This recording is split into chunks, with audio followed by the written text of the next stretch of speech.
Matrudevobhava.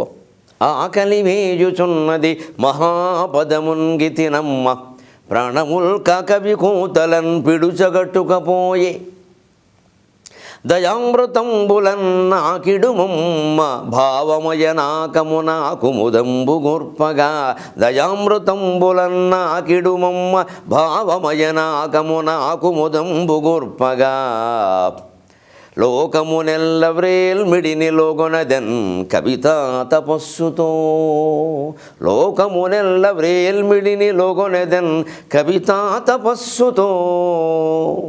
Telugu one TV ప్రేక్షక మహాశయులందరికీ సాహిత్యంలో హాస్యం అనే కార్యక్రమంలోకి స్వాగతం పలుకుతున్నాం. కవిత్వం రకరకాల సందర్భాల్లో పుడుతుందండి. ఒక మనోహరమైన ఊహని వాస్తవంతో సమర్థించిన, ఒక వాస్తవాన్ని మనోహరమైన ఊహతో సమర్థించినా కూడా కవిత్వం అవుతుంది. అంచేతన కవిత్వం పండిత లోకంలోనే పుట్టాలని ఏమీ లేదు, సామాన్యుల్లో కూడా పుడుతుంది, అన్ని రంగాల్లో అన్ని వర్గాల్లో పుడుతుంది. అసలు తెలుగులో అయితే మామూలు మనుషులు మాట్లాడుకునే మాటల్ని మనం జాగ్రత్తగా గమనిస్తే, ఒట్టి వచనాన్ని గమనిస్తే చాలా అందులో కవిత్వపు దినుసులు కనపడతాయి. ఏదో పోపు దినుసుల్లాగా కవిత్వపు దినుసులు కనపడతాయి. ఏదో తడుక్కుమంటుంది, ఈ మాట తడుక్కుమంటుంది. తక్కువ మాట కాదు, సంస్కృతంలో వాటిని కొన్ని అలంకారాలు అన్నారు. వాటిని ఆ మాటే ఒక అలంకారం అన్నారు. గొప్ప స్పందన కలిగిస్తుంది అన్నమాట. ఉదాహరణకి పండడం, ఆటల్లో గెలవడం అనరు, ఓడిపోతే సరే ఓడిపోవడం, కానీ పండడం అంటారు. పండడం ఏమిటి? ఏదో కాయ పొండై అలా నేల రాలిపోయి భూమిలో కలిసిపోయినట్టుగా పండడం, మిగల మొగ్గడం. జీవితంలో గెలవడం ముఖ్యం కాదు, పండడం ముఖ్యం. ఓడిపోయినా పర్వాలేదు, గెలవాలి. కొన్నిసార్లు ఓడిపోతాం, గెలవాలని కోరుకుంటాం, ఓడిపోవాలని ఎవరో కోరుకోరు. కానీ ఓటమి సంభవిస్తుంది, తట్టుకోవాలి, దాని నుంచి ఓ పాఠం నేర్చుకోవాలి. ఏ రంగంలోనైనా గెలుపులు సాధించిన వాళ్ళని మనం పలకరిస్తే చాలాసార్లు ఓడేకే ఆ గెలుపులు సాధించారు వాళ్ళు చెప్తారు ఆ విషయాన్ని. అంచేది ఈ ఓటమి ద్వారా గొప్ప పాఠం వస్తుంది. వరుసగా గెలుపులు వస్తూ ఉంటాయి, కొంతమంది గర్వం వచ్చేస్తుంది. పైగా తర్వాత ఏదైనా ఒక 10 చిత్రాలు విజయవంతం అయ్యాయి అనుకుందాం, ఒక దర్శకుడువో ఒక నటుడువో, ఇంకా వాడికి బ్రహ్మాండంగా జాతీయ స్థాయిలో గౌరవం వచ్చేస్తే, కోట్ల కొద్దీ ఆదాయం కూడా పెరిగిపోతే, లోకంలో అంతా గౌరవాలు పెరిగిపోతే, తర్వాత ఒక్క సినిమా దెబ్బతిందంటే తట్టుకోలేడండి. ఎవరినైనా కాల్చేస్తాడు, లేదా తానైనా కాల్చుకుంటాడు, అంత తీవ్రత వచ్చేస్తుంది. ఎందుకు వచ్చింది ఆ పరిస్థితి? అతనిలో ఓటమి అలవాట్లేదు. వాడు సరిగ్గా విద్యా విధానంలో మనం చేస్తున్నది ఇదే. నువ్వు మొదటి ర్యాంక్ అంటే తల్లిదండ్రులు అంతే, ఉపాధ్యాయులు అంతే. వాడు ఏదో కష్టపడి యాతనపడి ఒగ్గబట్టినట్టు ఒక 4-5 సార్లు ఆ మొదటి స్థానం ఏదో తెచ్చుకుంటున్నాడు. తర్వాత మొదటి స్థానం రాకపోతే 2వ స్థానం వచ్చినా తట్టుకోలేకపోతున్నాడు. మరి పరీక్షలో తప్పలేదు, 2వ స్థానమో 3వ స్థానం వచ్చింది, తట్టుకోలేకపోతున్నాడు. అవతల వాడిని చంపేద్దామో తాను చచ్చిపోదామా. పరీక్షల్లో వచ్చిన మార్కులు తట్టుకోలేక మెడల మించి దూకి చచ్చిపోయిన పిల్లలు ఉన్నారు 10వ తరగతిలోనూ ఇంటర్మీడియట్లో. ఏం ఘోరం ఇది? అంటే ఓటమి అలవాటు చేయడం. ఓటమి గెలుపు వస్తూనే ఉంటాయ్యా, నువ్వు తట్టుకోవాలని చెబితే పండడం అంటారు దాన్ని. ఆ పండడం ఎంత కవిత్వం అండి. అలాగే ఆ కవితా భావన ఏ వస్తువుని చూస్తే కలుగుతుందో చెప్పలేము. ఒక బ్యాండ్ మేళ నడుస్తోంది, ఢాము ఢాము ఢం ఢాము ఢాము ఢం ఢడాం ఢడాం ఢడాం ధన ధన ధన ధన ధన ధన ధన ధన అని మధ్యలో అనేది మోగిస్తున్నారు, రకరకాల వాయిద్యాలు మోగుతున్నారు. ఇందులో ఈ ధన ధన ధన ధన అని మోగుతున్న వాయిద్యాన్ని చూస్తే ఆ వాయించేవాడికి అనిపించింది, తప్పులేదురా, ప్రజలు ధనం ధనం ధనం అని కొట్టుకుంటారంటే తప్పేం లేదు, ఇది మాత్రం ఏం కొట్టుకుంటుంది, ధన ధన ధన అంటుంది. ఇది కూడా దుందుభిస్తు సుతరామచేతనక దుందుభిస్తు సుతరామచేతనక తదపి శబ్దం కురుతే ధనం ధనం ధనం దుందుభిస్తు సుతరామచేతనక తన్ముఖాదపి ధనం ధనం ధనం దుందుభిస్తు సుతరామచేతనక తన్ముఖాదపి ధనం ధనం ధనం ఇత్తమేవ నినదః ప్రవర్తతే ఇత్తమేవ నినదః ప్రవర్తతే కిం పునర్యది సచేతనో జనక కిం పునర్యది సచేతనో జనక. అందుకే ప్రేమ పుట్టడానికి సరైన కారణం తెలియనట్టే కవిత్వం పుట్టడానికి కూడా సరైన కారణం తెలియదండి. ఒక్కొక్కరి మీద ప్రేమ పుడుతుంది, మనకి ఎందుకు పుడుతుందో చెప్పలేము, అది అలా అలా అలా అలుకుపోతుంది. అందుకే ప్రేమ గుడ్డిది అంటారు. కవిత్వం గుడ్డిది కాదు, గుడ్డివాడిని కూడా మేలుకునేలా చేస్తుంది. కానీ కవిత్వం కూడా నీకు ఇది ఎలా పుట్టిందండి ఈ ఆలోచన అంటే చెప్పలేమండి. మీరు ఎప్పుడు కవిత్వం మొదలుపెట్టారంటారు. మాకు మొట్టమొదటి ఆశ్చర్యం కలిగించే ప్రశ్న ఇది. కవిత్వం మొదలుపెట్టడానికి ఒక ముహూర్తం ఉండదు. మీకు ఇంత కవిత్వం చెప్పే తీరిక ఎక్కడ తింటారు? తీరిగ్గా ఉన్నవాడు చెప్పేది కాదు కవిత్వం, తీవ్రమైన కోరిక ఉన్నవాడు చెప్పేది. తీరిగ్గా ఉన్నవాడు అందరూ కవిత్వం చెబుతున్నారా? తీరిగ్గా ఉన్నవాడు కవిత్వం రాస్తారు, ఆముదం రాస్తారు, వీపు గోడకు రాస్తారు. కవిత్వం ఎక్కడ రాస్తారు? అందుకే కృష్ణదేవరాయలు లాంటి వాడు ఆముక్తమాల్యద రాశారంటే అంత తీరిక ఎక్కడదంటే తీరుకున్నవాడు చేసే పని కాదు అది. తీవ్రమైన కోరిక ఉన్నవాడు చేయగలిగిన పని. ఆయనకు ఆ తీవ్రమైన కోరిక ఉంది. అందుకని పగలు యుద్ధం చేశాడు. యుద్ధంలో విశేషాలను రాత్రి గోదాదేవి విరహంలో పెట్టి వర్ణించాడు.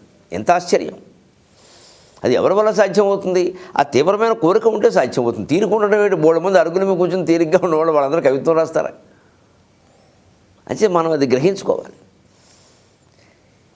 ఆ బ్యాండ్ అలా మోగుతుంటే వాద్య బృందం అది ధనం ధనం ధనం అంటే ధన ధన ధన ధన ధన ధన అని మోగుతుంటే సున్న పెట్టింది ధనమైంది అనుకున్నట్టు. దుందుభిస్తూ సుతరామ అచేతన. ఈ దుందుభి అనే వాయిద్యం ఉంది, ఇది అచేతనగా ఒట్టి తోలు మొక్క చర్మం, దీన్ని ఏదో బిగించి కట్టాం, దాని మీద కొడుతుంటే ధన ధన ధన ధన ధన ధన ధన ధన. దీని ఇల్లు బంగారం కానీ ఇది కూడా ధనం దానం అని ఎడుతుంది. ధనం అంటే డబ్బుగా. యుద్ధమేవ ననద ప్రవర్తతే. దాన్ని కొడుతూ ఉంటే తన్ముఖాదపి అంటే ముఖం అంటే ఈ ముఖ భాగమే కదా, దాని నుంచి కూడా ధన ధన ధన అని వస్తుంది. ఇంకో మాట రావట్లేదు. అంటే అది కూడా డబ్బు కోసం ఏడుస్తుంది. తోలు మొక్క అచేతనం, జడ పదార్థం. మరి ఇది యుద్ధమేవ ననద ప్రవర్తతే. ఇలాగే ఇది మాట్లాడుతూ ధ్వనిస్తూ ఉంటే కిం పునర్యేది సచేతను జన. సచేతనుడైన మనిషి, మనస్సు ఉన్నవాడు, వీడికి పెళ్ళాం బిడ్డలు ఉన్నారు, కోరికలు ఉన్నాయి, ఏవో ఉన్నాయి, వీడు ధనం ధనమని ఏడ్చాడంటే తప్పే ఉందిలే అన్నాడు. అంటే ఇంకొక అర్థం ఇట్టించి తీసుకుంటే ఏమిటంటే, అబ్బాయి నువ్వు అస్తమాను ధనం ధనం ధనం అని ఏడుస్తున్నావు అంటే ఆ తోలు మొక్కకి నీకు తేడా ఏదైనా ఉందా? ఇలా తీసుకోవాలి. కవి సమర్థించారు కాబట్టి మనది సరైంది అనుకోకూడదు. కవి నాలుగుకి ఎప్పుడు రెండు వైపులా పదునుంటుంది. అలా చెప్పవలసిందని ఇలా చెబుతాడు. అంచేతను అదే ఉంటుంది కాబట్టి నేను ఉంటే తప్పే ఉంది అనద్దు.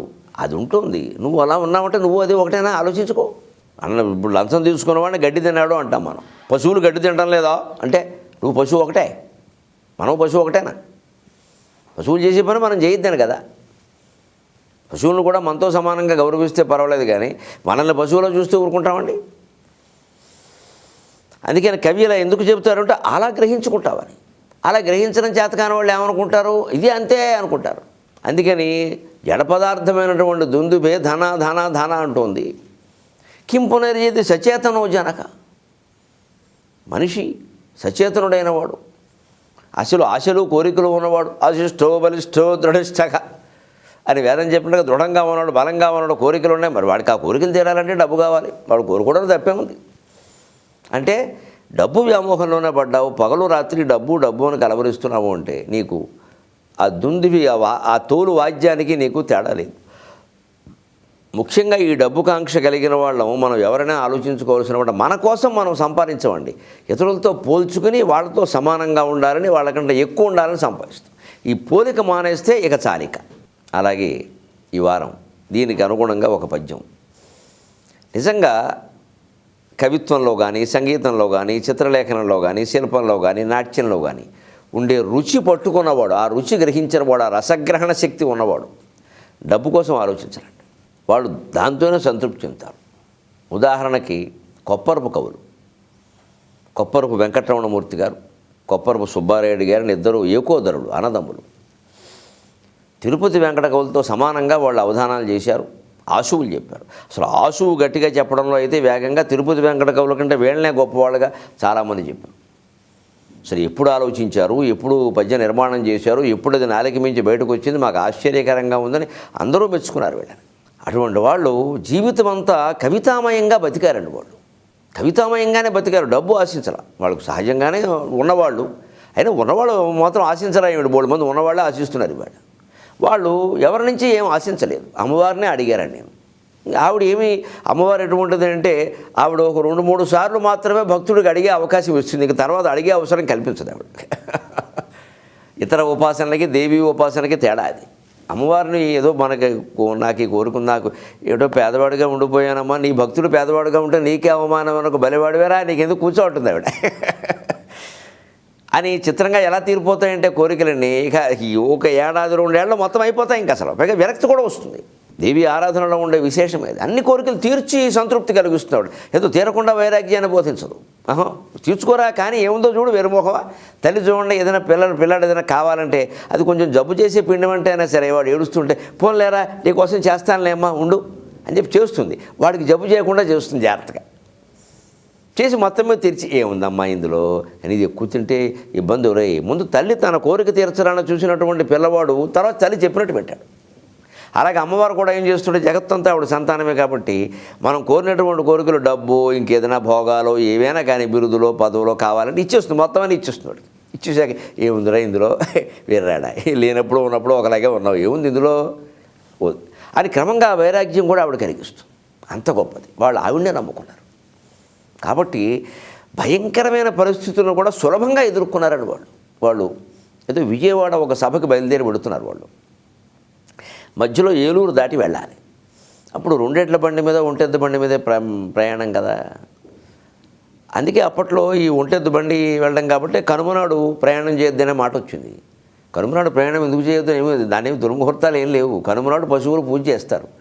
ఎద్దులు గుర్రాలు వీటన్నిటికీ పూజ చేస్తారు. పశువులన్నిటికీ మరి పూజ చేసిన సహజంగా సెలవిస్తారు. ఆ రోజు కూడా వాటిని బండికి కడితే అలాగే మరి రాజులో ప్రయాణాలు కార్లా బస్సులో రైళ్ళలో ఏమున్నాయి, 1 ఎద్దు బండి 2 ఎడ్ల బండి గుర్ర బండి ఇవేగా. మరి ఆ రోజు కూడా వాటిని వాడితే ఎలా కానీ కనుమనాడు ప్రయాణం చేయొద్దన్నారు. పైగా పశువులన్నిటికీ ఆ రోజు పుష్టిగా తిండి పెడతారు పక్షులకు కూడా. అందుకే కనుమనాడు కాకి అయినా కదలదన్నారు. ఎందుకని ఆహారం కూడా కదలాల్సిన పని కాకి కనుమనాడు కలగదు. దాని దగ్గరికి దాని ఆహారం వస్తుంది, ఎక్కడికి వెళ్ళక్కర్లా. కాకి అయినా కదలదంటే నువ్వు కదలద్దని కాదు అక్కడ. ఈవేళ రైళ్ళు బస్సులు విమానాలు వచ్చాక కనుమనాడు కదలక్కర్లేదనే మాట మనం పెట్టుకోకలేదు. ఆచారాలని చూసుకోవాలి పరిస్థితులను బట్టి. ఇంకా అదే పాటించక్కర్లేదు అక్కడ.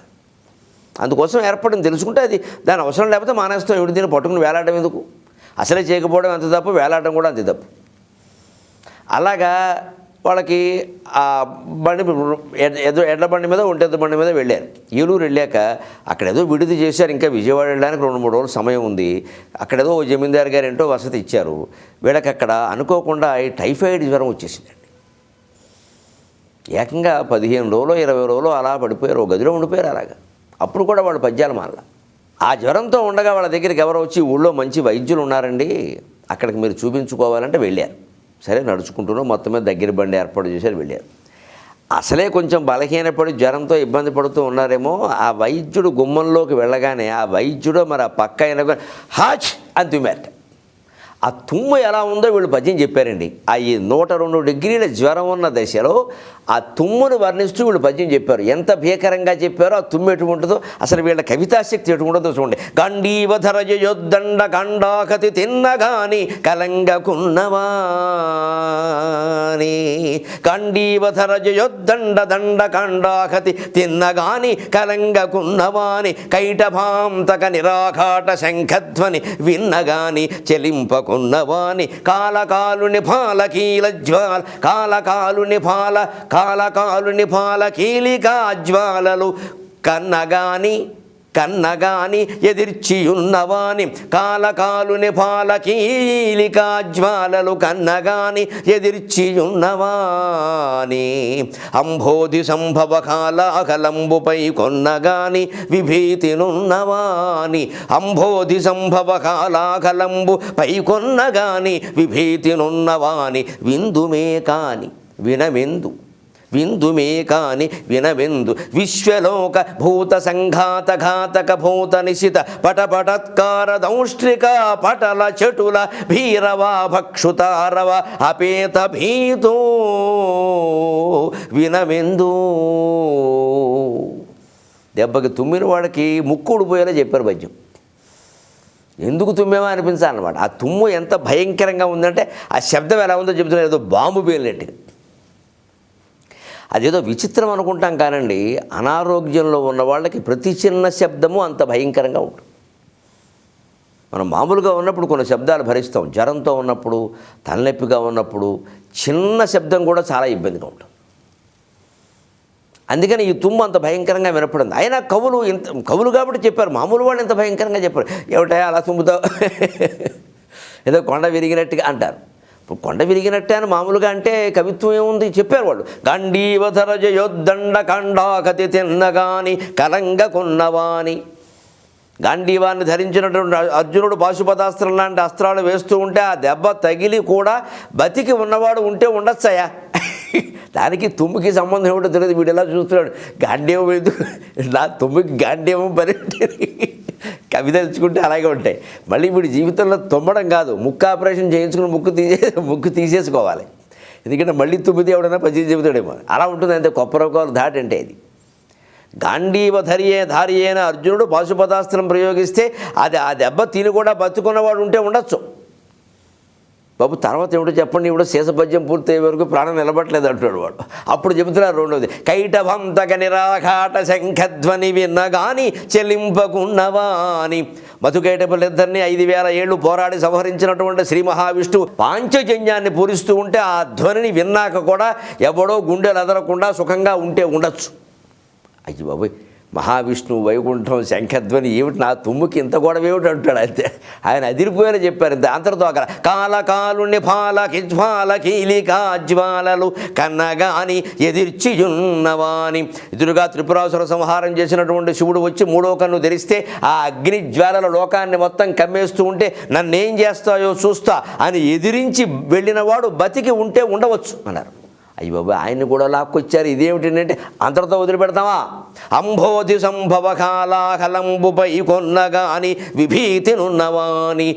క్షీరసాగర మథనం జరుగుతుంటే దేవతలు ఇటు రాక్షసులు అటు పట్టుకుని వాసుకుని పట్టుకుని ఆ కొండను పట్టుకుని అలా సముద్రాన్ని మథనం చేసేస్తూ ఉంటే పుట్టినటువంటి భయంకరమైన హాలాహలం మేఘాలుగా కొండలుగా కమ్మేసి లోకమంతా వ్యాపించేస్తూ ఉంటే అప్పటికి దాన్ని చూసి కూడా దాన్ని తాకిడికి తట్టుకుని కూడా బతికి ఉన్నవాడు ఉంటే ఉండొచ్చు.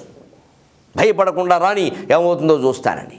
కానీ విందుమే కాని అటువంటి వాళ్ళు కూడా ఉన్నారు అని ఒక పురాణాల్లో ఏదైనా వింటే వినొచ్చు. కానీ విశ్వలోక భూత సంఘాత ఘాతక భూత నిశిత పటపటత్కార దౌష్ట్రిక పటల చటుల భీరవ భక్షుతారవ అపేత భీతు. క్షుతారవం, క్షుతం అంటే తుమ్మండి, వచ్చిన ఇబ్బంది అది. క్షుతము అంటే తుమ్ము. క్షుతారవం, నాయన నువ్వు ఇప్పుడు తుమ్మావే, దానివల్ల వచ్చిన శబ్దం ఉందే అది ఎలా ఉంది అంటే, ఉత్తర కొరియా వాడు ఎవడో కిమ్ జంగ్ చుంగ్ అని మొన్న హైడ్రోజన్ బాంబును పరీక్ష చేశాట. అది ఈ పరీక్ష చేయడానికి 40 కోట్ల డిగ్రీల ఉష్ణోగ్రత విడుదలవుతుందిరా. అప్పుడు కూడా ఇంత శబ్దం వచ్చిందో లేదో అన్నారు వాడంతే. దానికి వాడిన సమాసం చూడండి, పెద్ద శబ్దం అనకూడదు. విశ్వలోక భూత సంఘాత ఘాతక భూత నిశిత పటపటత్కార దౌష్ట్రిక పటల చటుల భీరవ భక్షుతారవ అపేత భీతు. విశ్వలోకములు అంటే సమస్త లోకములు. విశ్వం అంటేనే లోకం కాదు, విశ్వం అంటే సమస్తం అని అర్థం. అందుకని విశ్వలోక మొత్తం 14 లోకాలు. భూత సంఘాత, ఎక్కడ ఒక వ్యర్థ పదం లేదండి. భయపెట్టడం కోసం పదాలు చెప్పరండి వాళ్ళు. అలాగా సమస్త లోకాల్లో ఉండే సమస్త జీవ సముదాయం. భూత, ఆ జీవుల నుండి పుట్టిన. భూత సంఘాత ఘాతక, సమస్త లోకాల్లో ఉండే సమస్త జీవులు ఒకేసారి చచ్చిపోతే అంటే ప్రళయం వస్తే సంఘాత ఘాతకం. భూత, అప్పుడు పుట్టినటువంటి. నిశిత, వాడి అయినటువంటి. పటపటాత్కార, ప్రళయకాలంలో ఈ జీవులందరినీ మింగేయడానికి మృత్యుదేవత భయంకరమైన దౌష్ట్రలతో వస్తే పళ్ళు కొరుకుతూ ఉంటే పటపటాత్కార దౌష్ట్రిక, ఆ కోరలు. చటుల, ఆ కోరల యొక్క సమూహం ఇలాగ భయంకరంగా అని కనిపిస్తూ ఉంటే అప్పుడు ఎటువంటి ధ్వని వస్తుందో అంత ధ్వని నువ్వు తుమ్మితే వచ్చిందయ్యా బాబు. ఈ తుమ్ముకి భయపడకుండా ఎవడైనా ఉంటాడా అన్నాడు. మళ్ళీ జీవితంలో వాడు తుమ్మితే ఒట్టు. ఇలా ఉంటుందండి కవిత్వం. తెలుగు కవిత్వం అంటే ఇలా ఉంటుంది. ఎంత లలితంగా మన కవులు చెప్పగలరో అంత ప్రౌఢంగానూ మన కవులు చెప్పగలరు. జీవితం అన్నా అంతే, లలితంగా ఉండవలసిన చోట ఉండాలి, ప్రౌఢంగా గంభీరంగా ఉండవలసిన చోట ఉండాలి, చమత్కారంగా ఉండే చోట ఉండాలి, తీవ్రంగా చెప్పే చోట చెప్పాలి. అదే రసమయమైన జీవితం అంటారు దాన్ని. సందర్భాన్ని బట్టి ఉండాలి తప్ప ఎప్పుడూ హాస్యాలే చెబితే జోకర్ అంటారు, కవి అనరు. ఎప్పుడూ తీవ్రంగా మాట్లాడితే వీడు విశ్వామిత్రుడు అంటారు. ఎప్పుడు శృంగారంగా మాట్లాడితే మతేం లేదు, బుద్ధి లేదు, ఈ వయసులో కూడా ఇలాంటి మాటలు అంటారు. అన్నీ కలగలపాలి సందర్భాన్ని బట్టి. అప్పుడు వాడిని పరిపూర్ణ మానవుడు అంటారు. మనమంతా ఈ కార్యక్రమం ద్వారా అలాగే రూపొందే ప్రయత్నం చేద్దాం. మళ్ళీ వారం రోజుల్లో కలుద్దాం. అంతవరకు ఉత్తరాలు చిరునామాలు తెలుగులో రాయడమే కాకుండా ఉద్యోగాల్లో సంతకాలు కూడా అందరం తెలుగులోనే చేద్దాం. ఇప్పుడు నిజానికి అంతగా చిక్కుకుపోయినప్పుడు ఎప్పుడైనా సరే భగవంతుడిని శరణ వేడాలి. ఇక నాయనా తప్పు చేశాను, గ్రహించలేకపోయాను, ఇరుక్కుపోయాను, ఇక నువ్వే కాపాడు. అదే చెబుతున్నాడు ఇక్కడ. వారు సంపదని తృణప్రాయంగా భావిస్తారు. తృణం అంటే బరువు ఉండదు కదా, మరి వారు ఎందుకో వినయంగా ఉంటారు. అంత సంపద ఉండి అంత సంపద వారి నెత్తి మీద భౌతికంగా ఉన్నప్పుడు వారు మరి బరువుకు వంగుతారుగా. మరి గడ్డి పరకైతే బరువు ఉండకూడదుగా.